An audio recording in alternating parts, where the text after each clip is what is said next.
women to go out, work, get educated. Same old story. But now for the last 10 years, this guy is running a computer center in the village where girls are coming in and they're getting literate on computers. They are getting spoken English speaking classes. There's a teacher who goes from Vihari, teaches them, comes back, a male teacher, and then these girls are designing their own businesses, and they are helped by men of the village to go out to Vihari and try to explore avenues and meet people like Aisha and do something for their life. So this gentleman was threatened that you will be killed because our girls are going out to Vihari. Vihari for them is a no. No, girls are going to Vihari? It's not possible. But this guy said, I am 50 plus. I don't care. I want my girls to be educated and empowered and self-confident and stuff like that. So I think 8th March, today we are celebrating 100 years of struggle. I think this guy whose name is Fauji Noor Muhammad, I think these are the guys who they're also our success stories in a way. This is the role that our policymakers, our legislators, our parliamentarians have to play, because this is a struggle that Pakistan has been facing since its inception. And Maliha, how do you think that policies and legislations can really help? Two of the very important, I think, issues that we have come up with are mobility, physical mobility, because we don't have good transportation systems, public transport, which is specifically for women. And the other thing is sexual harassment. That is something that we've been working on for 11 years now. Identified it as an issue that we think is the biggest hurdle in women's progress. And we're very happy if you look at our accomplishments.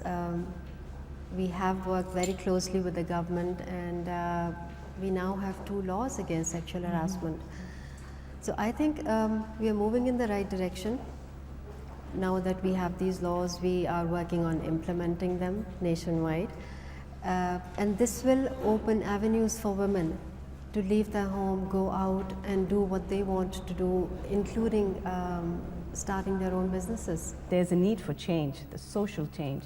And maybe it's not just this one incident and that one woman's success, but that needs to now multiply and become all women's success. That opportunity needs to be opened. Pakistan is a disaster-affected country, prone to disaster, whether natural, often man-made as well. And once women are thrown into disaster and conflict, they face a whole new set of challenges.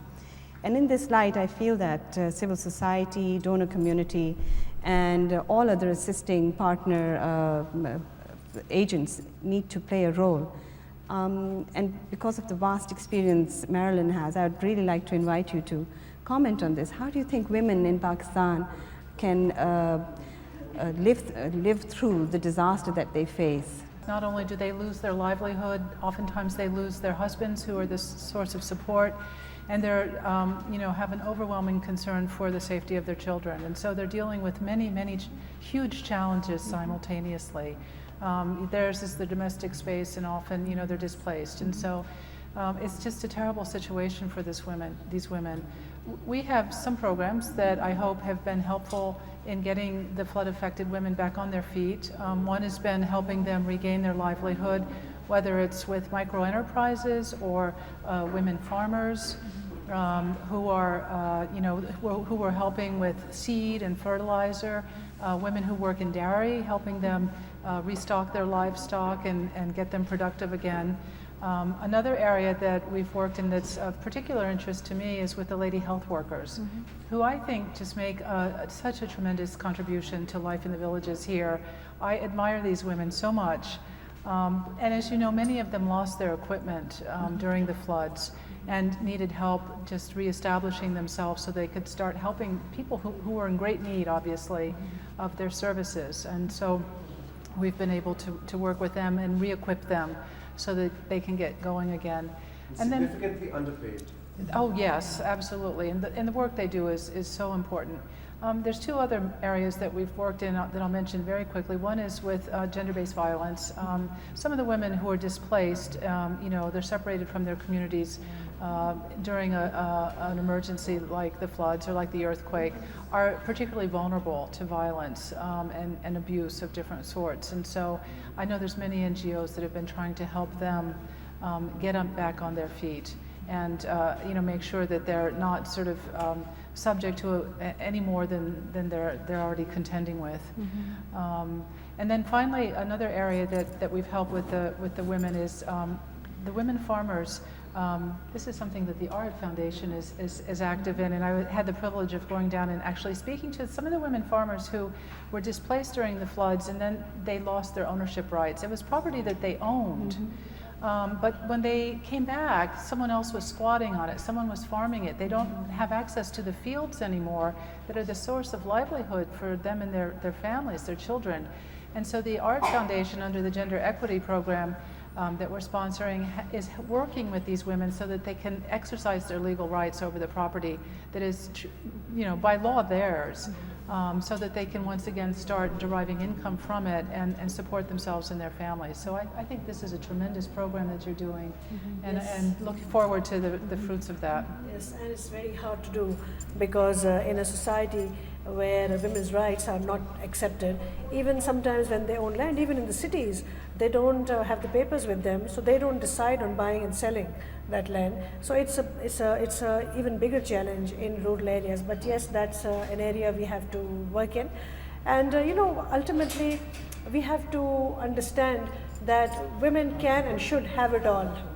Okay, they shouldn't have to choose between having children or going to work, or between owning land and having a happy marriage. It shouldn't mean that if she owns land, the marriage shouldn't be happy, or that that if she has to be a good mother, then she has to not work. These are all erroneous ideas. These are ideas which are sometimes steeped in our traditions and our norms, but they aren't right.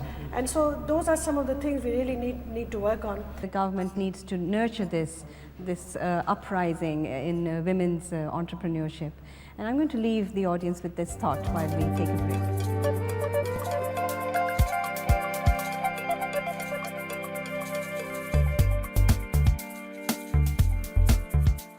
And we return, and we're going to pick up on the chain of thought that we left behind. How some women are facing challenges in the rural level as micro-entrepreneurs.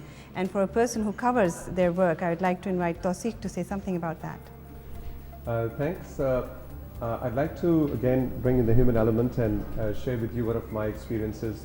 This was this project we were doing for USAID Jobs Project, and we were covering this girl in Lahore named Saima, talking about mobility issues, Malia and Aisha, and this is this girl who used to sit in a tonga first from one destination to the other, then in a rickshaw from the second to the third, and then in a bus from third to her final destination, which was the Carpet Weaving Institute. There she got trained as a carpet weaver in Turkish knot. It's a long journey of 3 years, and this activity, this exercise continued for 3 years, but she had full support of her parents, actually her uncle and father. And that is where the male support comes in, and which is very, very necessary. They had full confidence in her talent and ability, and they recognized her being an educated young girl who lives in a place which has mobility issues. But the family together solved this, and today she is running her own institute of carpet weaving with I'm not sure, but around 40 to 50 employees, men and women both. And she is one of the best financial managers herself. Honestly speaking, I think women are better financial managers because at home, this is what they're doing all their lives, managing inflation and stuff.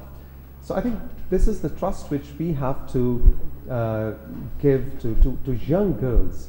They're much more confident and better managers than I think young boys at the moment.